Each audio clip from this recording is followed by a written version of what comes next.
Very good morning, all of you. So, from today onwards, we are going to learn about new topic of your foundation physics. So, topic is sound. Very interesting topic. So, topic name is sound. ठीक आहे, ज्याला sound waves असं सुद्धा म्हटलं जातं. ठीक आहे. So सगळ्यात पहिल्यांदा आपण बघूया की साऊंड म्हणजे काय किंवा साऊंड वेव्ह म्हणजे काय.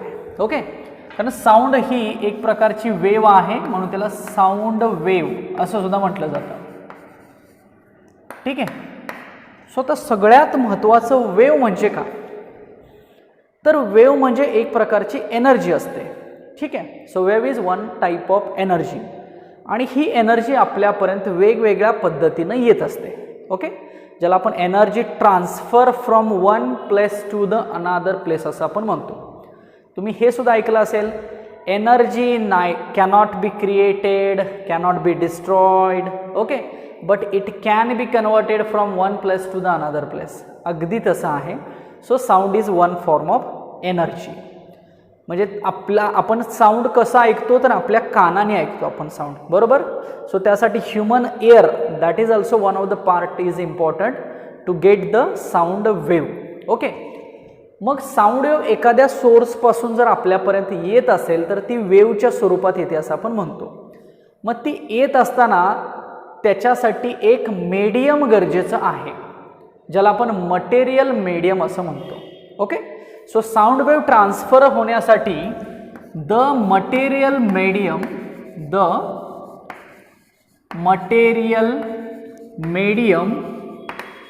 Is required. The material medium is required to transfer sound wave.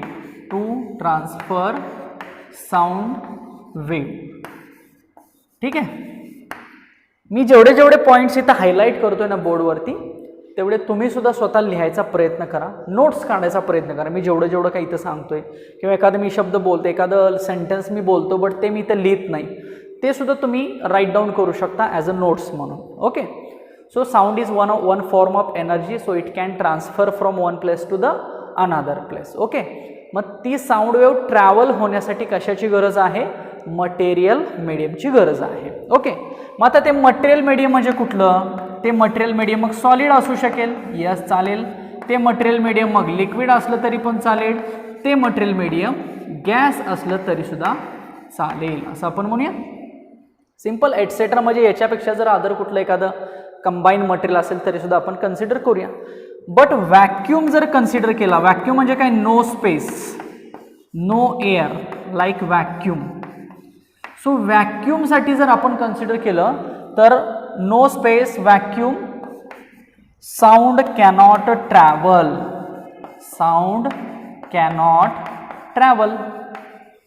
आपल्याला माहित आहे ना, जर एखादं स्पेसच नसेल, लाईक व्हॅक्यूम असेल, ज्या ठिकाणी एअर नाहीये, मटेरियल मीडियम नाहीये, त्या ठिकाणी साऊंड ट्रॅव्हल होणार नाही. सिंपल. नेक्स्ट अजून एक छोटंसं सांगतो तुम्हाला की इथं लिहितो सॉलिड.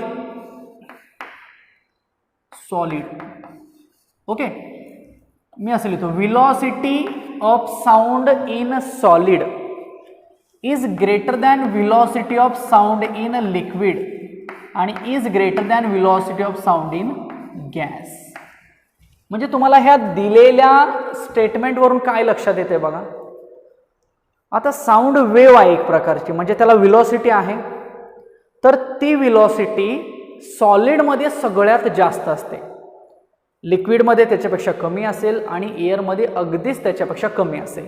ओके, म्हणजे फॉर एक्झाम्पल आपण असं म्हणूया की तुम्ही ते कदाचित लहानपणी, तुम्ही अजून लहानच आहात, सो तुम्ही ते खेळताय का बघा कधी, की एक समजा एक छोटासा असा डबा आहे, त्या डब्याला आपण अशा एक दोरी लावलेली आहे आणि ती दुसऱ्या डब्याला लावलेली आहे. मग आपण त्या असा डबा कानाला पकडतो आणि तो तिकडून थोडंसं बोलतो, तर ते आपल्याला जास्त ऐकायला मिळतं, बरोबर. एअरमध्ये आपण बोललो तर ते तेवढं तिथून इथपर्यंत ऐकायला येणार नाही, बट ते जर सॉलिडमधून जर आपण ती वेव्ह पाठवली तर ती आपल्याला लवकर ऐकायला मिळेल. याचा अर्थ काय की व्हेलॉसिटी खूप जास्त आहे. कशामध्ये, सॉलिडमध्ये, लिक्विडमध्ये थोडीशी कमी, गॅसमध्ये पूर्णच कमी. ओके, याच्या व्हॅल्यूसुद्धा मी तुम्हाला सांगेन किती आहेत, स्टँडर्ड व्हॅल्यू कशा घेतल्या जातात, त्या कशा फाइंड आउट केल्या जातात, हे सुद्धा सगळं मी तुम्हाला सांगणार आहे. तर थोडंसं आपण साऊंड वेव्ह जनरेट कशी होते हे आपण बघूया. Okay, so sound wave generated due to, आता जनरेटेड म्हणजे याचा अर्थ असा घेऊ नका लाईक एनर्जी जनरेट होत नाही, तुम्ही कसं एनर्जी जनरेटेड लिहिलं तर साऊंड वेव्ह क्रिएट होणारच आहे ना, त्यातली एनर्जी ट्रान्सफर होते. याला एक प्रकारची एनर्जी आहे असं म्हटलेलं आहे, ती एनर्जीच आहे असं नाही म्हणत मी, it is one type of energy. Okay, म्हणून ती ट्रान्सफर होते, बट ती एनर्जी ट्रान्सफर होण्यासाठी ती वेव्ह आधी जनरेट झाली पाहिजे, मग त्यातली एनर्जी ट्रान्सफर होते, म्हणून मी साऊंड वेव्ह क्रिएटेड किंवा जनरेटेड असा वर्ड इथं वापरतो. So sound wave is generated due to vibrations, mainly due to vibrations. म्हणजे लाईक मी जर इथं असं केलं तर हे एक प्रकारचे व्हायब्रेशन्स आहेत. पण मी क्लॅप, सो क्लॅपिंग केलं की एक प्रकारचे व्हायब्रेशन्स आहेत, बरोबर. तर जनरली व्हायब्रेशनमुळे साऊंड वेव्ह तयार होते आणि आपल्याला ती कानाने ऐकायला मिळते, मग आपण त्याचं ॲनालिसिस करतो. थोडंसं मॅथमॅटिकल आपल्याला बघायचं आहे आता काय काय आहे. सो व्हायब्रेशन एक वर्ड इम्पॉर्टंट आला लक्षात ठेवा. व्हायब्रेशन्स म्हणजे काय, तर तुम्हाला फ्रिक्वेन्सी कधी वर्ड ऐकलं तुम्ही, फ्रिक्वेन्सी वारंवार घडणारी गोष्ट, वारंवारता मराठीमध्ये म्हणतात बघा त्याला. So frequently happens, something which is frequently happens, then we can say that it is a frequency. Fan continue फिरतोय ना, गोल गोल गोल गोल. ओके, तर तो जर राऊंडेड शेपमध्ये फॅन फिरतोय असा सर्क्युलर मोशनमध्ये, सारखं तोच फिरतोय बघा, 1 2 3 4 5 6. सो सेम मोशन आहे, कंटिन्यू तेच सुरू आहे. So it happens frequently, so it is a frequency. आपण घरामधून स्कूलला जातो, स्कूलमधून घरी येतो, घरून पुन्हा स्कूलला जातो, दुसऱ्या दिवशी पुन्हा घरी येतो, पुन्हा स्कूलला जातो, पुन्हा घरी येतो.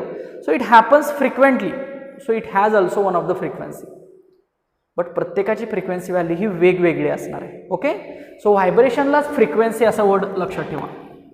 Vibration it means what, it is one type of, it is nothing but frequency. What is mean bye frequency. आता मग हे व्हायब्रेशन फ्रिक्वेन्सी कशी मेजर केली जाते, तुम्हाला फ्रिक्वेन्सीची डेफिनेशन माहिती आहे का बघा. कारण हे साऊंडला हे सगळेजण आहेत, कारण साऊंड कुणापासून तयार झाला म्हटलं आपण, व्हायब्रेशन्सपासून, आणि व्हायब्रेशन्सलाच मी काय म्हटलं, फ्रिक्वेन्सी. तर प्रत्येक वेव्हला ही फ्रिक्वेन्सी असतेच, अल्टरनेटिंग पार्टला फ्रिक्वेन्सी असतेच, आणि वेव्ह म्हणजे अल्टरनेटिंग पार्ट आहे, positive negative. So it has a frequency. So what is mean bye frequency. So frequency is nothing but number of vibrations. Frequency is nothing but number of vibrations per unit time, असं म्हणूया. म्हणजे पर unit time म्हणजेच per unit किंवा per unit पर second असं म्हटलं तरी पण चालेल. दिसतं व्यवस्थित. So vibrations are nothing but the frequency is nothing but number of vibrations per unit time. Okay, so आपल्याला आता एक समजलं की साऊंड वेव्ह हे व्हायब्रेशन्स आहेत आणि ह्या व्हायब्रेशन्सलाच एक नाव दिलेलं आहे, फ्रिक्वेन्सी दिलेलं आहे. ओके, त्याचं नोटेशन बघा, एफ काही ठिकाणी करतात, काही ठिकाणी एन नोटेशन करतात, काही ठिकाणी असं न्यू असंही नोटेशन करतात. ओके, आता ह्या व्हायब्रेशनला आपल्याला एक नाव मिळालं फ्रिक्वेन्सी. मी अजूनही काही नावं सांगतो बघा. तर साऊंडमध्ये मोस्टली हीच नावं वापरली जातात, बट अजूनही काही नावं आहेत. तर त्याला वेव्ह पण म्हणू शकतो आपण, वेव्ह. व्हायब्रेशनलाच पॅरलल नाव कुठलं आहे, फ्रिक्वेन्सी आहे, वेव्ह आहे. याला सायकल पण म्हणू शकतो, सायकल पण म्हणू शकतो, बरोबर ना. So cycle. नेक्स्ट सर्कल पण म्हणू शकतो आपण, सर्कल म्हणू शकतो आपण. ओके, सायकल, सर्कल, किती नाव आहेत बघा. रिव्हॉल्युशन म्हणू शकतो आपण, रिव्हॉल्युशन. फक्त प्रत्येक केसमध्ये नाव बदलत जातं. आपल्याला या टॉपिकमध्ये मोस्टली व्हायब्रेशन, फ्रिक्वेन्सी, वेव्ह असं वापरायचं आहे. ओके, बट त्याला सायकल, सर्कल, व्हायब्रेशन्स, रिव्हॉल्युशन्स, रोटेशन पण म्हणू शकतो ना आपण. हे सगळे जे वर्ड आहेत ना, हे फ्रिक्वेंटली हॅपनिंग वर्ड आहेत सगळे. ह्या सगळ्यांना फ्रिक्वेन्सी असते. रोटेशन्स, रिपिटेशन्स, एखादी गोष्ट रिपीट होते सारखी, रिपिटेशन्स, रोटेशन्स. रिव्हॉल्युशन्स लिहिलं, हां, रिपिटेशन्स राहिलं, रिपिटेशन्स बघा किती नावं झाली. Circle, revolution, rotation, repetition, wave, cycle, vibrations, frequency, अजून काय सिग्नल. सिग्नल वेव्हला सुद्धा सिग्नल असं म्हटलं जातं, म्हणजे AC सिग्नल म्हणूया त्याला. DC पण असतो सिग्नल, कारण AC सिग्नल, अल्टरनेटिंग सिग्नल. बघा नावातच आहे ना. सो हे एवढी सगळी नावं आपण त्या एका व्हायब्रेशनला, एका फ्रिक्वेन्सीला देऊ शकतो. सो आपण या केसमध्ये बघितलं की साऊंड वेव्ह ही वेव्ह आहे एक प्रकारची, त्याला फ्रिक्वेन्सी आहे आणि त्याची डेफिनेशन लिहिली number of vibrations per unit time. म्हणजे थोडक्यात मी तुम्हाला फ्रिक्वेन्सीचा अजून एक अर्थ सांगतो बघा, तुम्हाला डेफिनेटली लक्षात येईल. खूप सोप्या भाषेत सांगतो. एक राऊंड लक्षात ठेवायचा, एक राऊंड. सिंपल. फॅनचा एक राऊंड लक्षात ठेवा. मी असं लक्षात ठेवतो, 1 राऊंड. बघा 1 राऊंड. तुम्हाला अप्रॉक्सिमेट ह्याचा टाइम कळतोय का बघा. एक राऊंडला किती वेळ लागतोय बघा. 1 second, 1 second, 1 second, 1 second. Simple. So एक राऊंड लक्षात आला, डोळ्यासमोर आला. फॅनचा एक राऊंड लक्षात ठेवा, त्याचा टाइम कळा. एक राऊंड कंप्लीट करायला किती वेळ लागला. 1 सेकंद लागला. सो त्या 1 सेकंदला टाइम पिरियड म्हणायचं. काय म्हणायचं.